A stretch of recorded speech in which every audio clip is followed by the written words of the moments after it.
आज की कहानी सिर्फ एक स्टोरी नहीं, एक सच है जो रात में सुनोगे तो नींद नहीं आएगी।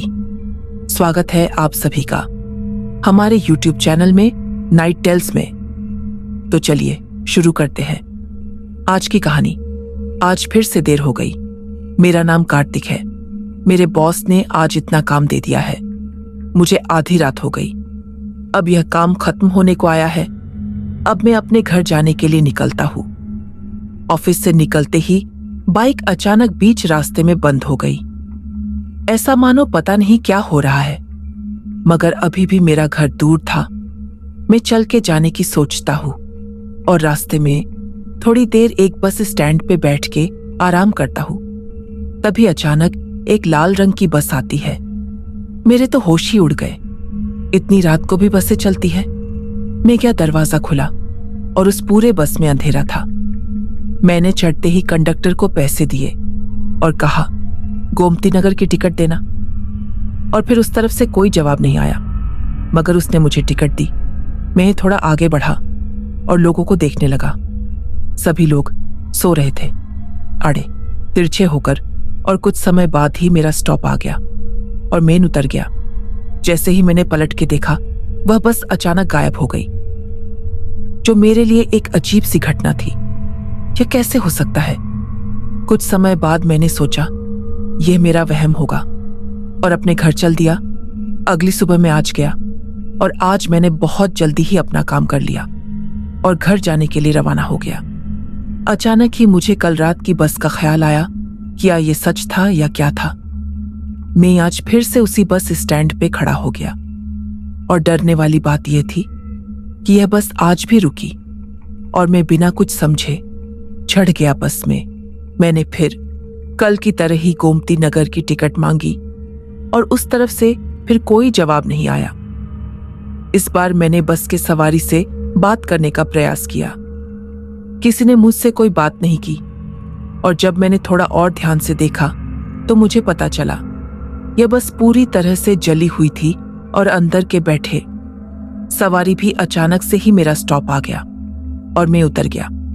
और वह टिकट जब मैंने गौर से देखा तो दोनों तरफ से सफेद थी और अचानक ही वह टिकट भी कल की तरह गायब हो गई। यह एक रहस्य था, यह एक खौफनाक घटित घटना। कुछ समझ नहीं आ रहा था।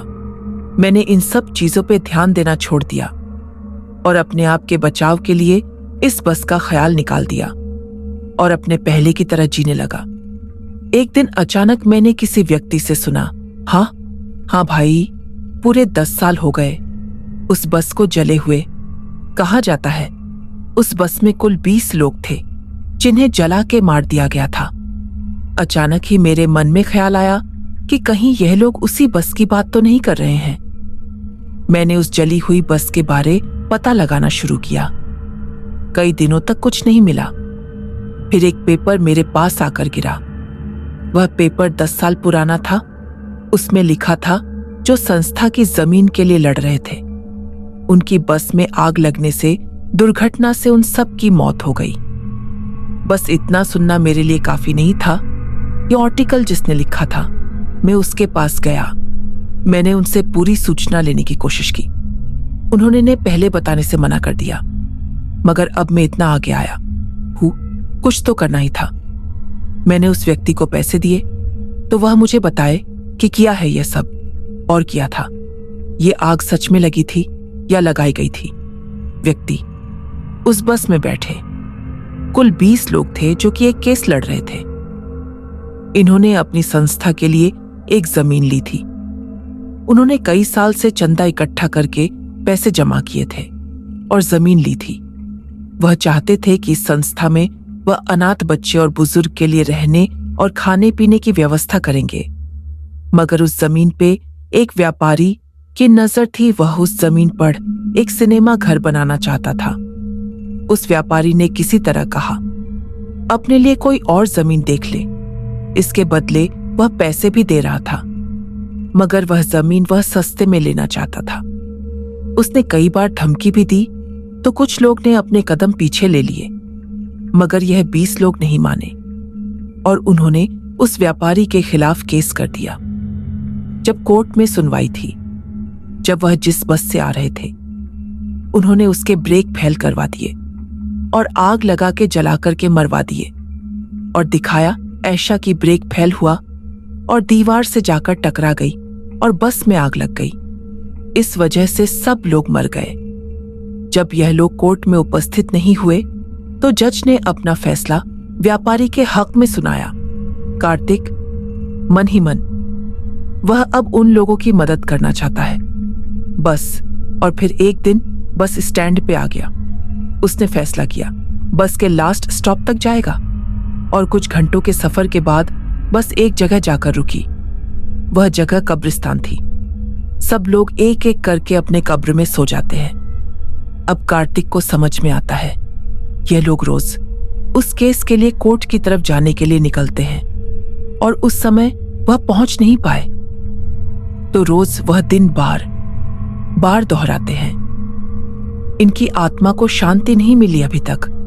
अब कार्तिक फैसला कर लेता है वह इनकी मदद करेगा और अपने दोस्त को शामिल किया और पता लगाया कि वह व्यापारी अभी कहाँ है और उस जमीन के बारे में जो संस्था के लिए ली गई थी उस जमीन पे एक बहुत बड़ा सिनेमा घर बन चुका था जो कि बहुत लोकप्रिय हो गया था।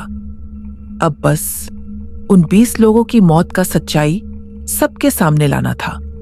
हमने सबसे पहले उस व्यापारी से मिले। मैंने और मेरे दोस्त ने बताया हम इन्वेस्टमेंट करना चाहते हैं और उनसे मिलना भी चाहते थे। जब हमने बताया उसे कि करोड़ों का इन्वेस्टमेंट करना चाहते हैं और वह राजी हो गया और कल हमारी मीटिंग तय हुई। अब हमें किसी तरह उस बस में इस व्यापारी को भेजना था और इतना तो यकीन था कि बाकी बचा हुआ तो वह बस में बैठे आत्माएं कर लेंगी। इतना आसान नहीं था मगर हमने कर दिया। हमने उससे सारा योजना बताया इन्वेस्टमेंट को लेकर और कहा कि सारे कागज तो उस बस में रखे हुए हैं, आप चले हमारे साथ, बस 2 मिनट्स लगेंगे और आपका काम भी हो जाएगा और हमारा भी। वह व्यापारी ने बहुत मुश्किल से कहा हाँ और वह बस में हमने उसे चढ़ाया और दरवाजा बंद हुआ और कुछ समय बाद हमने देखा वह बस पूरी तरह से गायब हो गई। अब उन लोगों ने उसका किया होगा ये एक सोचते हुए भी डर लगता है। मेरे दोस्त ने मेरा बहुत साथ दिया। आखिरी में हमने एक और काम किया। हमने एक वीडियो बना के ये सारी कहानियां बताई उन 20 लोगों के बेरहमी से मौत और उस जमीन के बारे में। कोई लोगों ने खुल के दान किया और हमने एक जमीन ली और आखिरी में उन्हें संस्था बनाया गरीब बच्चों के लिए और बुजुर्गों के लिए। सच में कई सारे लोगों ने सहायता करी। अगले दिन में रात का इंतजार करने लगा गया बस स्टैंड पे और इस रात वह बस नहीं।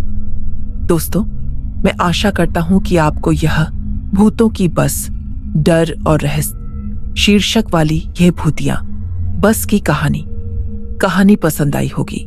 ऐसी और भी कहानी सुनने के लिए हमारे YouTube चैनल को सब्सक्राइब करें।